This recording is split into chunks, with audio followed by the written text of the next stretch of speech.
Hey everyone, and welcome to Deadlock Intel, your #1 source for all things Deadlock, Valve's newest 6v6 shooter. Make sure to subscribe for Deadlock updates, gameplay videos, breakdowns, streamer stories, and more. Today we've got a patch overview for you where we're going to break down what we find the most notable. First, we'll cover general updates, fixes, and new additions to the game, then jump into the hero changes, and finally end with item updates. These patches are super beefy right now as the game is in a very early stage, so no, we will not cover every single line item, but I will link you to the full patch notes in the description. First off, for general updates, we have teleporter locations. Paired teleporters has been added to the outer lanes at the midpoint near the 3 red neutral creeps. 4 teleporters have changed locations.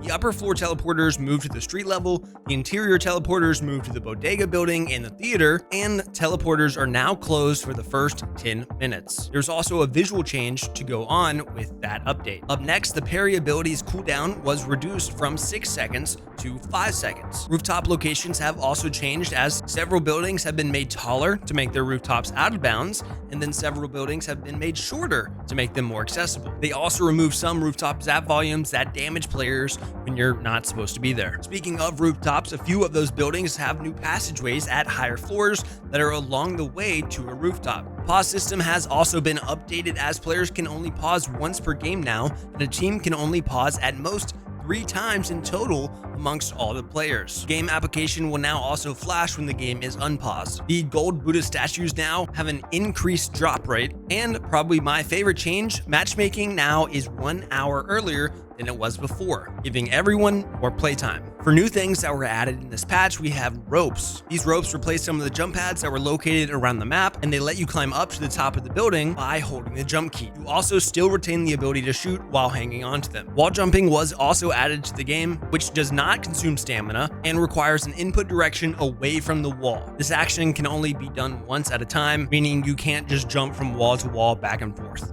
There's now a streamer settings in the options panel, which causes player names in the game's UI panels to be hidden.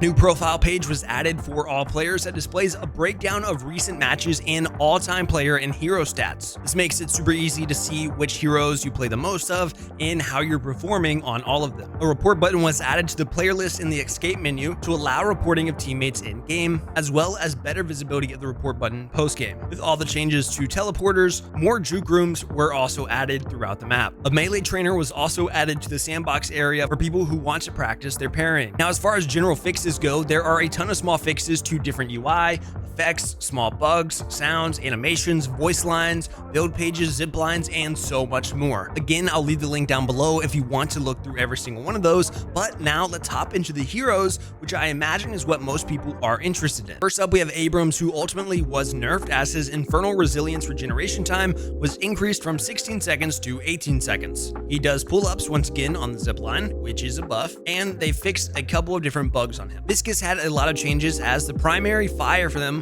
was redesigned with more damage and scaling.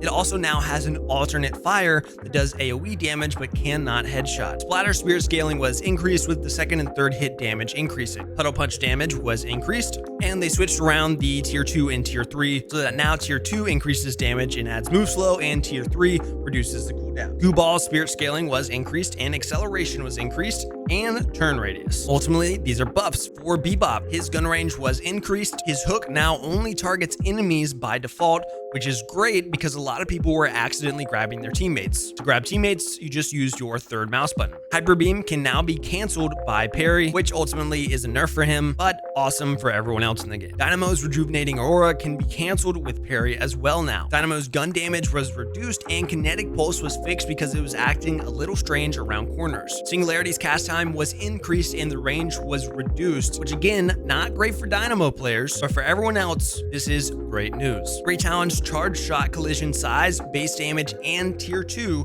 were all reduced. Great Talon's fire rate scales with Spirit now and can use multiple air dashes during Rain of Fire. Mobilizing trap duration was reduced and now applies a slow after the root. It's hard to say if these are really buffs or nerfs because they're kind of a little bit of both. Seems like they're just tweaking things to see how the kid works better. Haze's bullet damage was increased, sleep dagger cooldown was reduced, drowsy period was increased, smoke bomb radius was reduced, fixations tier 2 stacks were increased, and bullet dance gains +2 weapon damage. So a lot of buffs for Haze players. hours. Infernus had reduced vertical reach on Flame Dash. Flame Dash is now affected by slows. The trail will get wider with the ability range, and tier 1 duration was reduced. Catalyst damage amp was reduced, and tier 2 lifesteal was reduced, as well as tier 3 damage amp being increased. Again, a little bit of nerfs, a little bit of buffs thrown in there. Ivy, on the other hand, was hit with a lot of nerfs, which I have to say was much needed. Bullet damage and health growth were reduced. Watcher's Covenant at tier 2 was reduced.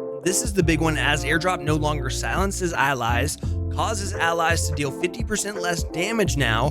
Movement has been adjusted and self-cast time increased. Max move speed was reduced, and they now added the ability to go up or down. So outside of adding that ability to go up and down, they made Ivy's ult much more reasonable. They're getting rid of that whole Ivy and 7 wombo combo, or at least that's the goal, as Ivy was picking up people, then drop them in and have their own ult, or just fly 7 around while you were ulted. Having allies deal 50% less damage is a huge nerf for those kind of strategies. Kelvin's bullet radius was increased, base health growth increased, and Arctic Beam's max slow increased. It also now affects soul orbs. Tier 3's range was reduced. The fixes Ice Path's jitter, and tier 2 of grenades heal was increased. Just a couple of small things for Lash, as they improved his firing arm position because it was previously a little bit in the way of the crosshair, and grapple no longer gives a stamina charge. For Paradox, they fixed paradoxical swaps, still going through if Paradox dies. Pocket's barrage amp was reduced, and they fixed barrage amp's visual issues. As for 7, his static charge radius was increased and tier 2 radius was increased. Stormcloud's spirit power scaling was reduced, and time to reach radius was reduced.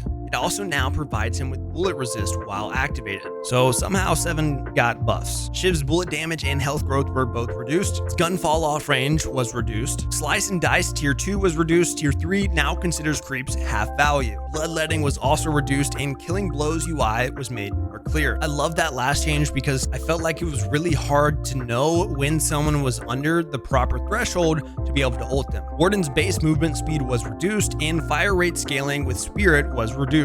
Great nerfs. Tired of being terrified as Warden sprints at me from across the map and I can't do anything about it. Yamato's power slash max damage time requirement was reduced. Collision radius was reduced. Crimson Slash's radius was increased, and multiple bug fixes. Vindicta had her stake duration reduced, and Pro Familiar Spirit Power duration scaling reduced. There was also a left click deselecting bug that was fixed. As far as items go, there are a ridiculous amount of item tweaks, so again, I'm not going to go through every single one. However, I am going to highlight a few things in each category. I think probably the most exciting category being weapon, as yes, we do have a new item. That new item is Headhunter, which gives you plus 50% bullet velocity, 15% weapon damage, 150 bullet shield, as well as grants headshots bonus damage, heals you, and gives you move speed. This is going to be a great item for heroes like Paradox, Vindicta, and Great Talon. Now, due to that item being added, they have also nerfed Sharpshooter, as it no longer provides bonus headshot damage. However, on the flip side,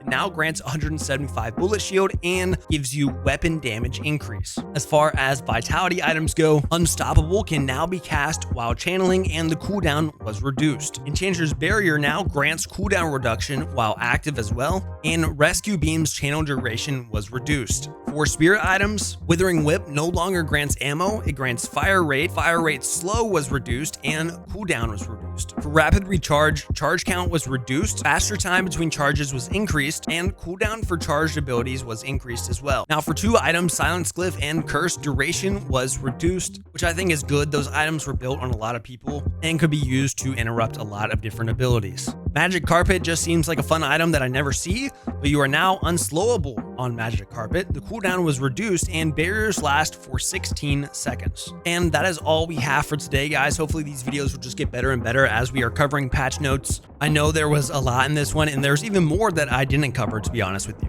But granted, these patches will get smaller and more comprehensive. I just want to be able to provide a digestible way for people to see these patch notes and know what's going on in Deadlock as it happens every week. This is Deadlock Intel. Catch you later.